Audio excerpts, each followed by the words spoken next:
Welcome to Man Does Tech, where I solve the problems you didn't even know you had. In this video, I will explain how to open your Subaru Forester gas tank. First, you'll need to locate the fuel door release lever. This lever is conveniently positioned on the driver's side, usually on the floorboard near the seat or the door sill. It's a simple pull mechanism that will pop open the fuel door, allowing you access to the gas cap.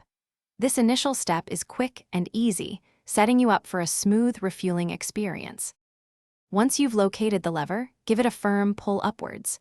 You'll hear a slight click, indicating that the fuel door on the exterior of your Forester has unlatched.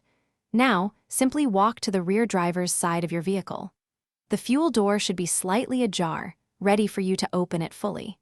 This step ensures you have clear access to the gas cap, preparing you for the next part of the process. With the fuel door open, you'll see the gas cap. To remove it, turn the cap counterclockwise until it loosens completely. Most Subaru Forester models have a tethered cap, so you won't lose it. Once removed, hang the cap on the small hook or holder often found on the inside of the fuel door.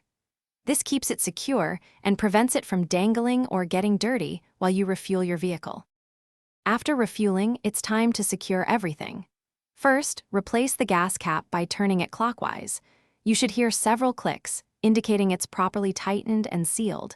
This is important to prevent fuel vapors from escaping. Finally, gently push the fuel door closed until it latches securely. A firm push should do the trick, ensuring your Forester is ready for the road ahead. Thanks for watching. If you found this helpful, don't forget to like and subscribe.